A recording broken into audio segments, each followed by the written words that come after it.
So today I've got an interesting idea. 3x3, but the method changes every solve. I'll start with the FOP method, then I'll move on to like the beginner method, then the roux method, then ZZ, then the belt method, I don't know. But I'll just be solving a 3x3 in a bunch of different ways that will be all slower than the main method I use, which is FOP. So let's get this started. So we're starting with FOP, the most popular method and the method that I use. Obviously, I'm probably gonna get the best time with this method, but I'm not exactly in practice, so you never know. Let's go. Chances are you've heard of FOP before, so I'm not going to explain it here, but the fact is this is the main method used by many people, including me, and in this solve specifically, I got a few lucky cases that led to this. So that's a 10-second solve. That's pretty good for me. Now let's move on to the next method. Next up, we are doing the beginner method, which is taught in our tutorial on how to solve a cube. And this method is very good to learn for beginners, but it's not exactly the fastest method you can use.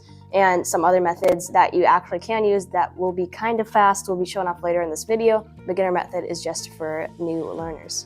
The reason this method is better for beginners specifically is because it doesn't focus on efficiency and algorithms. It really just focuses on the fact that it's pretty easy to learn. Because I knew the FOP method, it was so painful to just be putting in corners while I already knew how to solve the F2L pairs as a whole, but that is how the beginner method works. You only do the first layer and then the second layer as different steps. The last layer is slightly more complicated and you do have to learn a few extra algorithms for this, but that does make sense considering it's pretty hard to preserve F2L while also making progress on the last layer. And then after the final step here, this is my time. Okay, 32 seconds, and that goes to show that even with the fastest finger tricks and knowledge, you might not get very good times with the beginner method. So let's just keep going. So next up is the roux method. This is a different way you can solve it. It basically consists of building blocks on the sides and a bunch of M moves and stuff to solve the rest of the edges. And it is a good method, especially for one-handed. It's used a lot for one-handed. And I am not good at this method. The point of this method is for it to be efficient. I'm not efficient, so this is gonna go bad. Really, the only time I use this method is when I'm doing random slow solves and trying to be like efficient.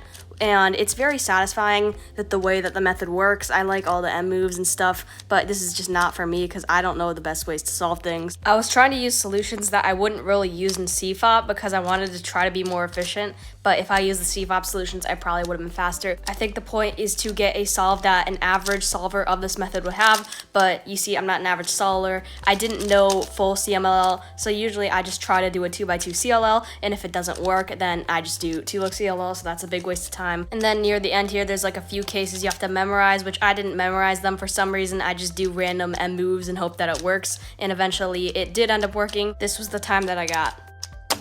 Okay, that was bad. I don't practice with this method. And next up, we'll be using ZZ, which is another different method. It's very similar to FOP, but it is slightly different in the fact that you do edge orientation at the beginning, which basically means that you orient edges and then you don't have to rotate for the rest of the solve. That's the special thing about ZZ.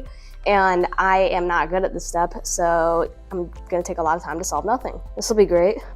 Yes, I couldn't even plan all of edge orientation during inspection, or I'd messed it up somewhere along the way, so I am fast forwarding through this. It's a pretty boring process. You just have to figure out which edges are oriented correctly, and if they're not, then you have to do some F or B moves to fix them. I did eventually get where I needed to be though, and eventually kind of just started the solve around the 30-second mark. Other than that though, the solve was going to be very similar to FOP as it's F2L, and then it goes into last layer, which I got an Olo skip, and then T-break.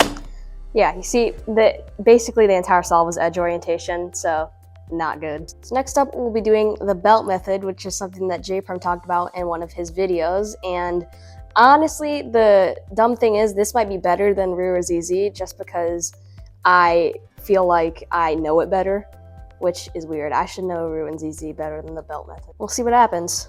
I don't remember actually thinking of inventing this method. Maybe I thought of it once very early on, but I don't remember because I started cubing in 2022, but then I quit cubing for a while. And then when I got back into cubing, I already kind of knew how to solve it fairly decently, so I improved pretty fast and got way better than my old self very instantly, I guess just because I put in more time. If you've thought of this method before and are wondering why it's not widely used, well, there's a reason for everything, but the reason for this is because the amount of parodies you can get. You saw I had to do an edge flip parody algorithm, I had to do a corner twist algorithm, and there's also PLL parody that can happen, so it's just not practical.